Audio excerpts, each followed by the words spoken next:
الحمد لله رب العالمين والصلاة والسلام على سيد الأنبياء والمرسلين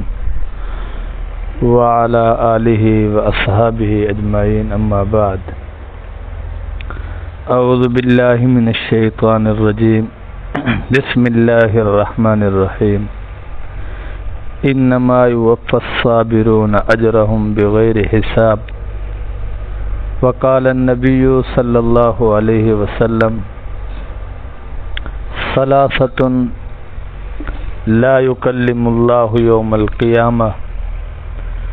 ولا يزكيهم ولهم عذاب أليم شيخ زان ملك كذاب عائل مستكبر اللهم صل على محمد عبدك ورسولك وصل على المؤمنين والمؤمنات والمسلمین والمسلمات۔ میرے عزیز واجب الاحترام دوستو بزرگوں، جناب رسول اللہ صلی اللہ علیہ وسلم نے ارشاد فرمایا، مومن کھیت کی مثال ہے۔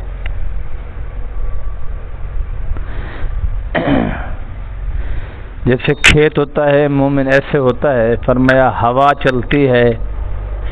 کھیت کو تھوڑا جھکاتی ہے، جب ہوا رکتی ہے کھیت سیدھا ہوتا ہے، پھر اٹھتا ہے، بڑا ہوتا ہے۔ تو مومن ایسا ہوتا ہے کہ مومن کے سامنے پریشانیاں، مصیبتیں، آزمائشیں، امتحان آتے ہیں۔ مومن بندہ ہر مصیبت، ہر پریشانی، ہر آزمائش، ہر امتحان میں اللہ کی طرف رجوع کرتا ہے، اللہ کو یاد کرتا ہے، اپنی کمی کوتاہیوں کو دور کرتا ہے۔ تو فرمایا اس مومن کی مثال ایسے ہے جیسے کھیت ہو گیا کہ کھیت کو ہوا جھکا بھی لے تو پھر بھی کھیت ہوا رکنے پر ہمت کر کے کھڑا ہوتا ہے اور سیدھا ہوتا ہے، مطلب نرم کھیت ہوتا ہے۔ منافق کی مثال جناب رسول اللہ صلی اللہ علیہ وسلم نے فرمایا ایسے ہے جیسے دیوار ہوتی ہے یا تناور مضبوط درخت ہوتا ہے، جسے ہوا، آندھی، مطلب وہ جھکتا نہیں ہے، اپنی جو ہے نا وہ تنا سیدھا اکڑا ہوا کھڑا رہتا ہے۔ تو مومن منافق ہوتا ہے، اس کو بھی پریشانیاں آتی ہیں، لیکن جو منافق ہوتا ہے وہ تنا آور درخت کی طرح اکڑ کر تکبر کے ساتھ ڈٹا ہوا کھڑا رہتا ہے۔ مصیبتیں اسے بھی آ رہی ہوتی ہے لیکن رجوع اللہ نہیں ہوتا، کسی پریشانی مصیبت سے وہ نکلتا ہے تو اس پر وہ اپنے قصے قصیدے گھڑ کر لوگوں کو سناتا ہے، میں نے یہ کر دیا، میں نے یوں کر دیا، اور میں نے یہ حکمت عملی اپنائی اور یوں کامیاب ہو گیا، یعنی اپنی تعریف کرتا ہے۔ مومن کو تکلیف ہوتی ہے تو وہ اللہ کی تعریف کرتا ہے، اللہ کے سامنے روتا ہے، گڑ گڑاتا ہے، اپنا درد اللہ کو سناتا ہے۔ اور جب وہ اپنا درد اللہ کے حضور پیش کرتا ہے تو اللہ کریم مومن پر مہربان ہو جاتے ہیں، مومن پر انعام فرماتے ہیں، اپنی رحمت خاص کو متوجہ فرماتے ہیں۔ انما یوفی الصابرون اجرهم بغیر حساب، تو بے حساب اللہ کریم مومن کو اجر عطا فرماتے ہیں مصیبت پر۔ لیکن منافق کو اللہ تعالی جیسے وہ تناور درخت ہوتا ہے، اکڑ کے کھڑا ہوتا ہے، منافق تکبر کے ساتھ ایسے اکڑ کے چلتے ہیں اور اپنے آپ کو قابل، طاقتور، فہم و فراست والا، مضبوط تصور کرتے ہیں۔ تو ایک طوفانی آندھی جب آتی ہے، طوفان، تو وہ مضبوط تنہ آور درخت کو جڑوں سے اکھیڑ کے پھینک دیتا ہے۔ تو اللہ کریم منافقوں کو ایسے ہی جو کہتے ہیں ہم بڑے مضبوط ہیں، بڑے طاقتور ہیں، اللہ انہیں ایسے ہی جڑوں سے اکھیڑ کے پھینکتے ہیں کہ پھر وہ کبھی اٹھنے کے قابل ہی نہیں ہوتے، نشان عبرت بن جاتے۔ تو دل میں کبھی مصیبت کے ساتھ، آزمائش کے ساتھ جب ہمارا واسطہ ہوتا ہے تو خود کو قابل نہ سمجھے، عجز کے ساتھ، انکساری، خشوع خضوع کے ساتھ اللہ کے سامنے گڑ گڑائیں، اللہ کے سامنے آہوزاری کریں، اللہ کریم سے مدد مانگیں۔ چھوٹا سا گناہ، وسوسہ اس امت کو معاف ہے، تو اس وسوسے پر بھی ہمیں استغفار کرنا چاہیے۔ ہمیں وسوسہ آ گیا، کسی بھی گناہ کا خیال آ گیا تو اس پر بھی ہم اللہ سے استغفار کریں، اپنی عاجزی کا اظہار کریں کہ یا اللہ میں عاجز ہوں، بیکار ہوں، میں گناہوں کا مقابلہ نہیں کر سکتا، آپ اپنے فضل سے، کرم سے مجھے گناہوں سے بچا لیں، اور میں اپنے گناہوں کی غیر مشروط معافی مانگتا ہوں۔ جب مومن ایسے اللہ کے سامنے آہوزاری کرتا ہے تو انما یوفی الصابرون اجرہم بغیر حساب، تو اللہ تعالیٰ صبر کرنے والوں کو بے حساب بدلہ دیتے ہیں کہ آہوزاری کرتا ہے، گناہ سے رک جاتا ہے، گناہ کا تصور آئے اللہ کے سامنے روتا ہے، اللہ اس کا اجر کیا دیتے ہیں؟ دنیا میں ایمان کی لذت عطا فرماتے ہیں،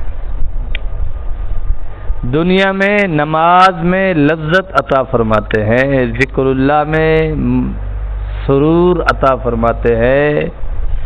قلب میں اپنا خاص قرب عطا فرماتے ہیں، یہ بندہ اللہ کے قریب ہو جاتا ہے۔ اگر آدمی کہے، جیسے کہ آج کل ماحول ہے، نوجوانوں کو کہا جائے یار گناہ کے قریب نہ جاؤ، تو وہ کہتا ہے حضرت صاحب بندہ ٹھیک ہونا چاہیے، ہم ایسے لوگ نہیں ہیں، لیکن برائی کے ساتھ بے حیائی کی مجلسوں میں سر عام بیٹھتے ہیں، بے حیائیاں کرتے ہیں، گناہ کرتے ہیں، اور اکڑ دکھاتے ہیں کہ ہم نے بڑی جرت والا کوئی اچھا کام کر لیا ہے، فخر سے لوگوں کو بتاتے ہیں ہم نے یہ بدکاری بھی کی ہے، یہ بھی کیا، یہ بھی کیا، یہ بھی کیا ہے، تم نے کیا کیا ہے؟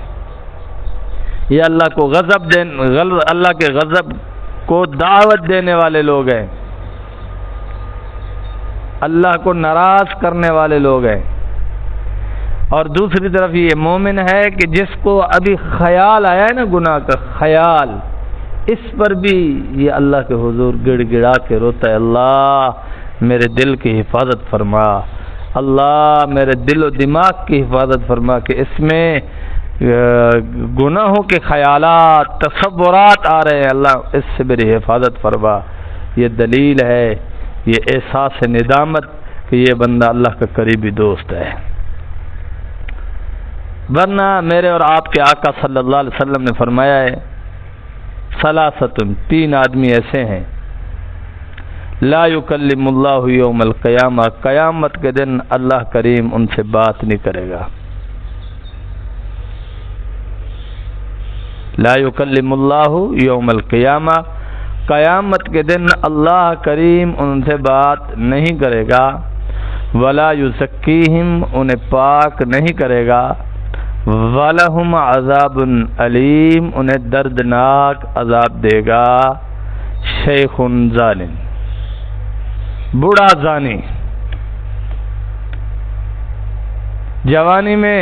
بے حیائی کرتا رہا، زناکاری بدکاری کرتا رہا تو اپنے آپ کو گناہوں سے نہیں بچا سکا، اب بڑھاپے میں اس کے اعضاء کمزور ہیں، طاقت نہیں ہے گناہوں کی اس کے پاس، اگر ہے تو بہت کمزور ہے، بیماریاں اس کو ہر طرف جو ہے نا گھیرے ہوئے ہیں، باوجود اس کے بھی زنا نہیں چھوڑتا، کیوں؟ عادت پڑی ہوئی ہے، جوانی میں اگر یہ جوانی اللہ پر فدا کر دیتا، گناہ چھوڑ دیتا، تو بڑھاپے میں گناہ سے بچنا زیادہ آسان ہوتا ہے اس کے لیے، کیونکہ بڑھاپے میں تو انسان کی قوت، طاقت، جذبات ٹھنڈے ہو جاتے ہیں۔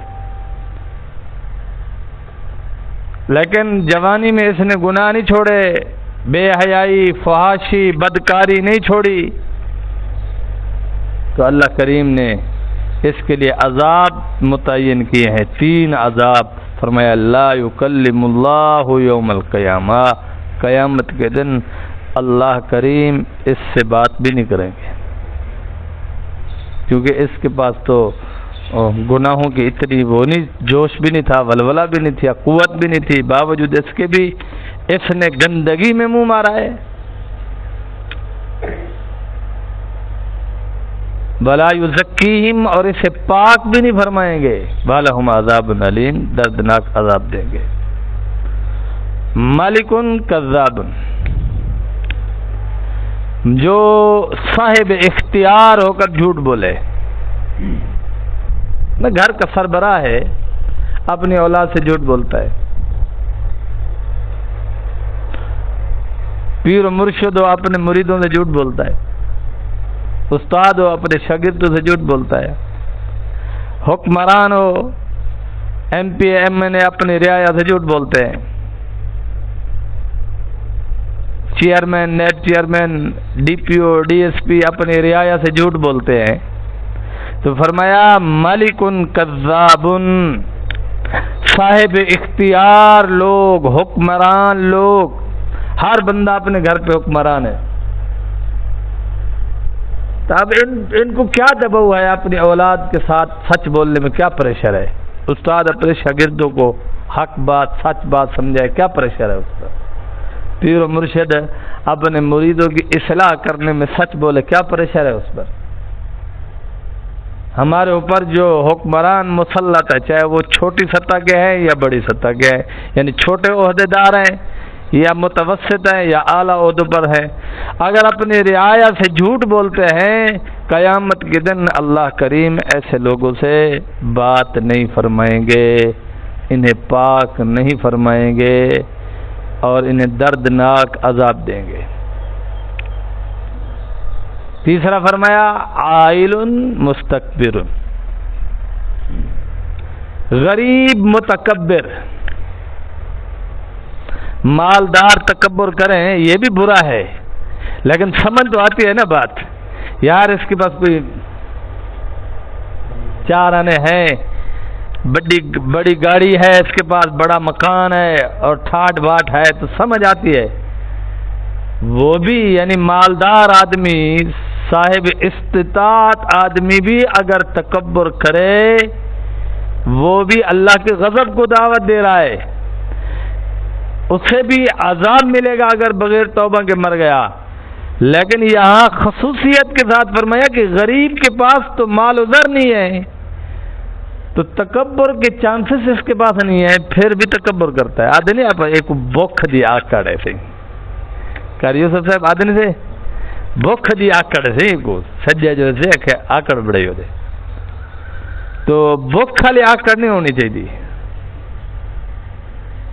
اگر آدمی غریب ہے اسے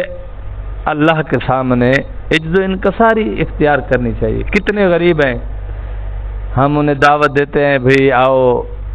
کوئی ذکر اذکار کی مجلس ہوتی ہے، وہ سارا دن بے روزگاری کی وجہ سے سارا دن اڈے پہ وقت گزاریں گے، بے روزگاری کی وجہ سے فلمیں دیکھیں گے، سارا دن ہوٹل پہ بیٹھے رہیں گے، لیکن اسی بے روزگاری کے وقت میں انہیں اللہ کی طرف متوجہ ہونے کا دھیان نہیں آ رہا۔ یہ تکبر ہے۔ ایک بندہ مجبور ہے، روٹی روزی کے لیے تنگ ہے، تو اسے رزاق کون ہے؟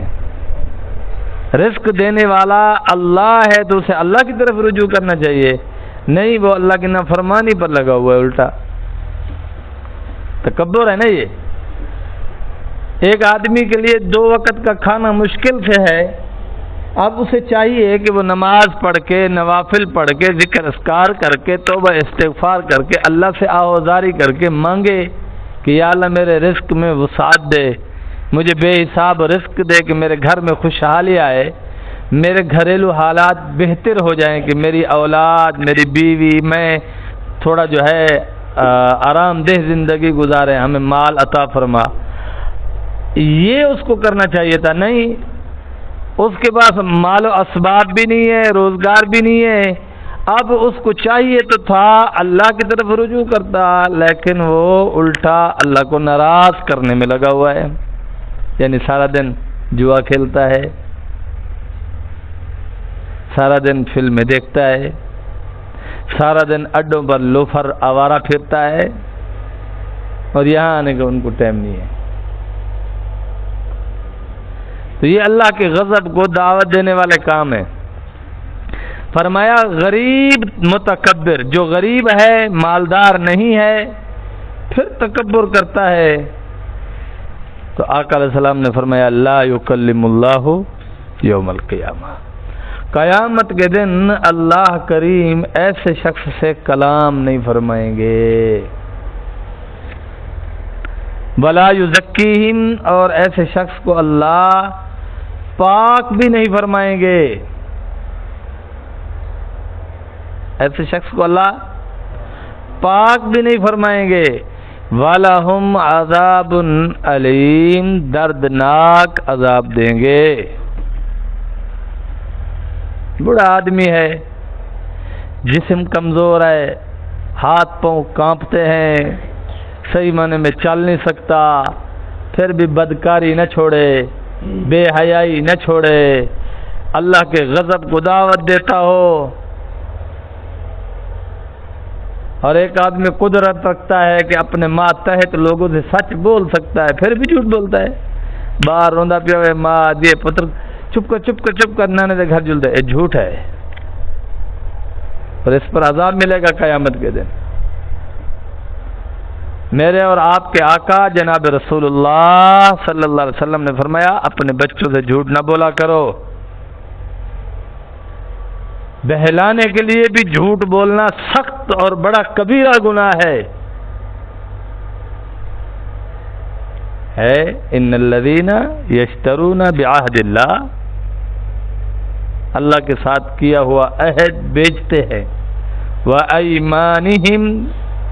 اور قسمیں کھاتے ہیں، ثمناً قلیلا، اور یہ قسمیں بھی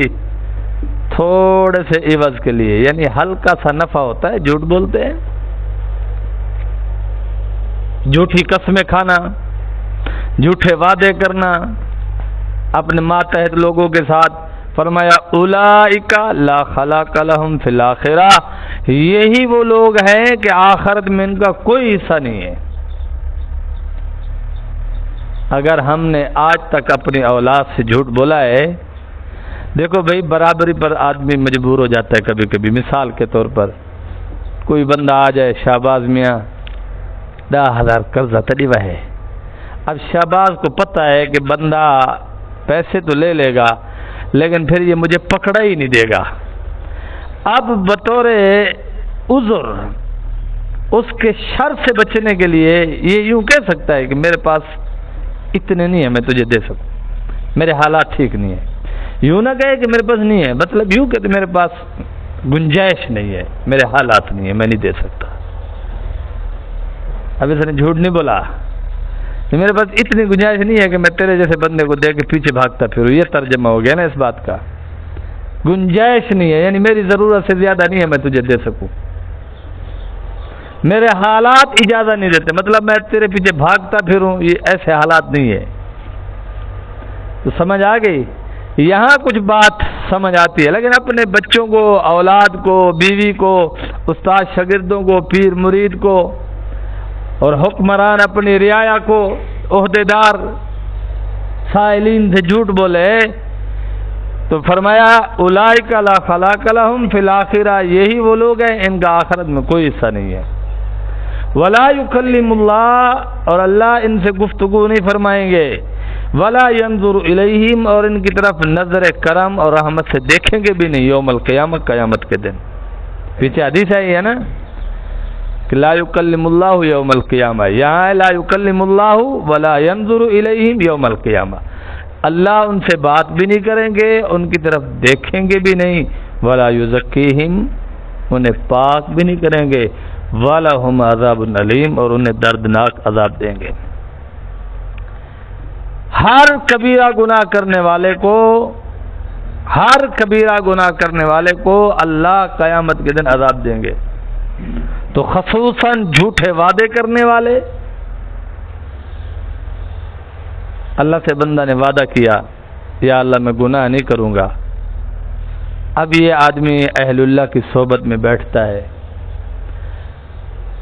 روزانہ اپنے نفس کا احتساب کرتا ہے، مراقبہ کرتا ہے، ذکر اذکار کرتا ہے،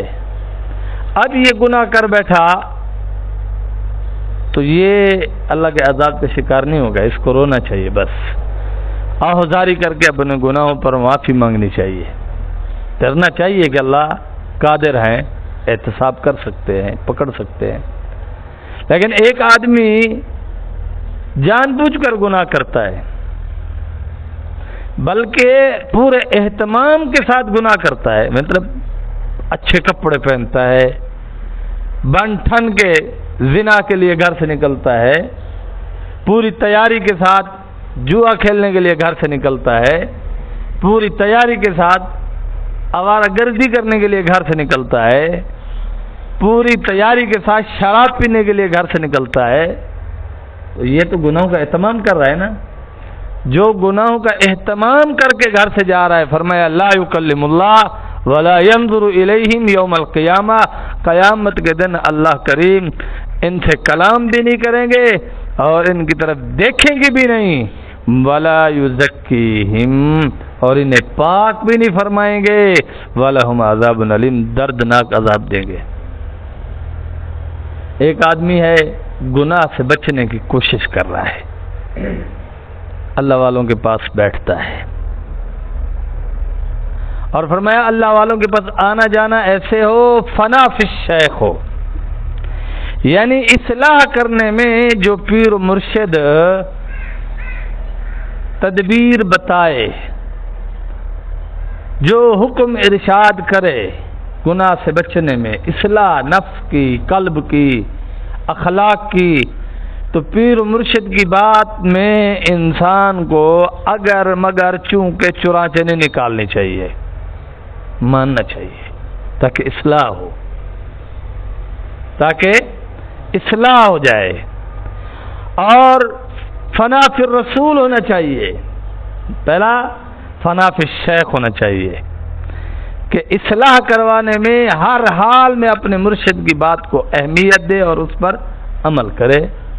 انشاءاللہ گناہ چھوڑنا آسان ہو جائے گا۔ اور فنا فی الرسول ہو،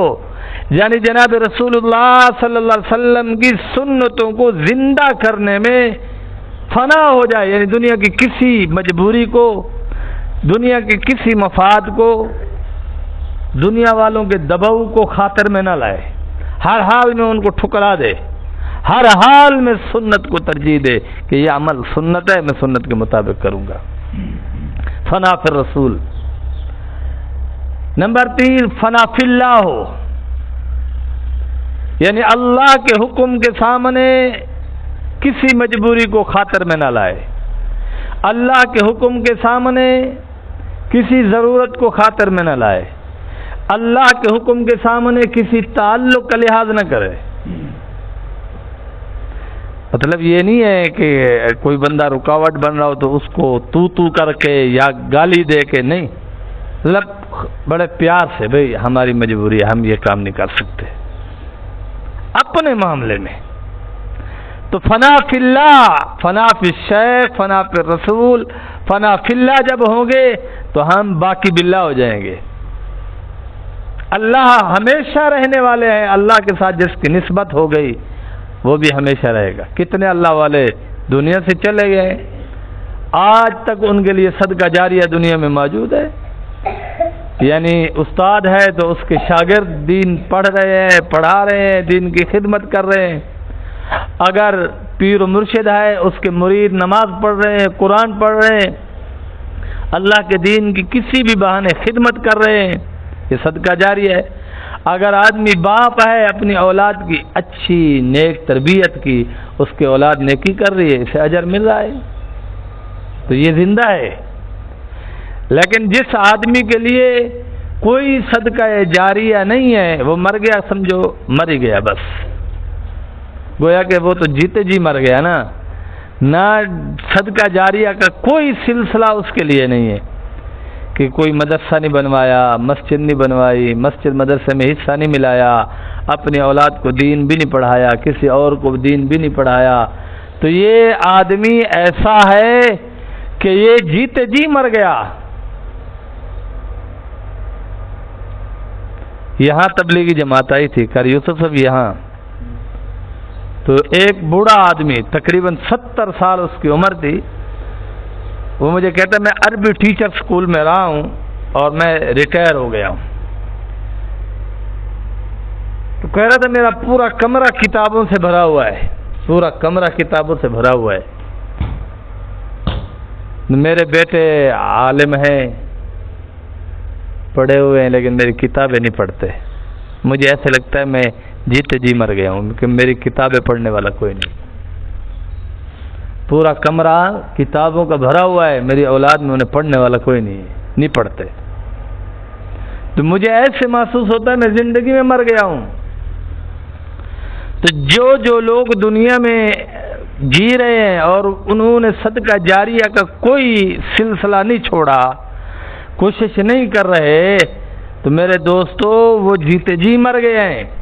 اور جنہوں نے اپنے لیے صدقہ جاریہ کا کوئی سلسلہ چھوڑا ہے اپنے پیچھے، وہ مر کر بھی زندہ ہیں کہ ان کے لیے پیچھے نیکیاں جا رہی ہیں، اولاد کی صورت میں، شاگردوں کی صورت میں، مریدوں کی صورت میں، یا پھر مدرسہ اور مسجد کے تعاون کی صورت میں کہ مسجد میں ہم نے کوئی حصہ بنوا دیا، پنکھے لگوا دیے، یا ہم نے درسگاہیں بنوا دی، یا استاد کی تنخواہوں کا اہتمام کروا دیا، یہ سارا صدقہ جاری ہے۔ کیوں؟ اس میں 1 مہینے کی تنخواہ جس نے استاد کو دی، تو اس مہینے میں جتنے لفظ طالب علم نے پڑھے، جتنے رکوع پڑھے، یہ سارا ثواب مومنین کو ملے گا۔ اب کے لیے نہیں، جب یہ بچہ وہی رکوع تلاوت کرے گا، تنخواہ دینے والے کو ثواب ملے گا، اور یہ بچہ جب کہیں جا کر یہ پڑھائے گا، جب وہی رکوع آئیں گے، وہی آیات آئیں گی، تو تعاون کرنے والے کو ثواب ہوگا، تو قیامت تک یہ بھی تو ایک سلسلہ جاری ہو گیا نا۔ تو ان نیکیوں کو چھوٹا نہیں سمجھنا چاہیے۔ انما یوفی الصابرون اجرہم بغیر حساب، صبر کرنے والوں کو اللہ کریم بے حساب بدلہ عطا فرماتے ہیں۔ تو دنیا میں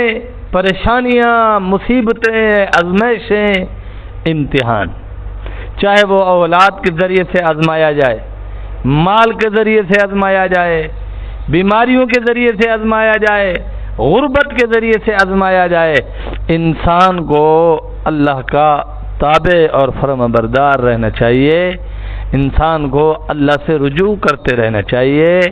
انسان کو اللہ کے حضور آنسو بہاتے رہنا چاہیے، اپنے گناہوں پر آہذاری کرنی چاہیے، تاکہ اللہ کے ہاں یہ انسان مرتبہ پالے۔ اور نفس تنگ کرتا ہے گناہ کے لیے، نفس شرارت کرتا ہے، کیونکہ ہر بندے کا نفس وما ابرئ ہے وما ابرئ من نفسی، ایسے نفسی وما ابرئ نفسی ان النفس لامارہ، نفس جو ہے نا شروع میں یہ امارہ ہے۔ امارہ کا معنی ہے برائی کی دعوت دینے والا، برائی پر ابھارنے والا۔ تو کیسے شرارت کرتا ہے؟ یار زنانے میں بنے کرے سوہن دیگن کیا تھی نے دیکھو اے اپنی وستی کڑیاں میں نے پہلے ایسے دکھاتا ہے، پھر تھوڑی شیطان جو ہے نا وہ اپنی نیلی پیلی لائٹیں ان پر مارتا ہے۔ قاری صاحب یہ نگاہوں کا فرق ہوتا ہے۔ بعض لوگ کہتے ہیں، بعض لوگ ہوتے ہیں ان کو اللہ والے گندے نظر آتے ہیں، بعض لوگ ہوتے ہیں کہ ان کو اللہ والے خوبصورت نظر آتے ہیں، دنیا کے حسین حسینائیں بدنما نظر آتے ہیں، اور بعض لوگ الٹ ہیں، ان کو دنیا کے حسین حسینائیں خوبصورت نظر آتے ہیں۔ آپ نے کبھی حجامت بنوائی ہوگی، مختلف نئیوں کے پاس گئے ہوں گے، اور جو سامنے شیشہ لگا ہوتا ہے نا، کسی کے شیشے کا رزلٹ اتنا اچھا ہوتا ہے کہ اپنی شکل اس میں بندہ بہت، یعنی شیشے کا رزلٹ اتنا اچھا ہوتا ہے کہ اپنی شکل بہت خوبصورت اور نمایاں اور جاذب نظر آ رہی ہوتی ہے، اور بعض شیشے اتنا گھٹیا اور ہلکے ہوتے ہیں کہ ان کو دیکھو تو اپنی شکل بگڑی ہوئی نظر آتی ہے۔ آپ تجزیہ کرو شیشوں کا۔ تو یہ آنکھیں ہیں، آنکھیں یہ آئینہ ہیں، یہ دل کے اندر گندگی ہے تو گندی چیزیں اچھی نظر آتی ہیں، دل میں اچھائی ہے تو اچھی چیزیں اچھی نظر آتی ہیں۔ تو یہ جو آنکھوں کی لائٹیں ہیں یہ شیشے کی مانند ہے کہ ہمارا دل صاف ہے تو ان آنکھوں کے ذریعے سے ہمیں اللہ والے خوبصورت، اچھے، عمدہ، جاذب نظر آتے ہیں۔ اگر ہمارے دل کے اندر گندگی ہے، غلاظت ہے، تو ہمیں حسد ایک گندی بیماری ہے، گندگی ہے، انسان کے دل میں ہو۔ آدمی کو کسی سے حسد ہو جائے نا، چاہے وہ جتنا بڑی نیکی کر لے، ہاتھ سے تو اس کی نیکی سے مطمئن نہیں ہوتا، ہاتھ سے تو اس پر تنقید کر کے رہتا ہے، عیب جوئی کر کے رہتا ہے۔ اسی طرح اگر آدمی کا دل کسی کے بارے میں صاف ہو، محبت بھرا ہو، تو اس کے عیب بھی اس کو اچھائیاں نظر آتے ہیں، وہاں وہ تعویل کرتا ہے۔ مثال کے طور پر اب لوگ کہتے ہیں نا، وہ میراثیوں کو دیکھن گیا ہوئے، حضرت صاحب وہ بھی آخر انسان ہے، انہیں تو روٹی روٹی کمامنی ہے نا، آخر انسان ہے، یعنی آخر انسانیت جاگ اٹھتی ہے، اور دل میں اگر نفرت ہو، بغض ہو، حسد ہو، نماز پڑھنے والا، قرآن پڑھنے والا، اللہ اللہ کرنے والا، اس کے خلاف یہ چیزیں ہیں، تو پھر آخر انسان نظر نہیں آتا،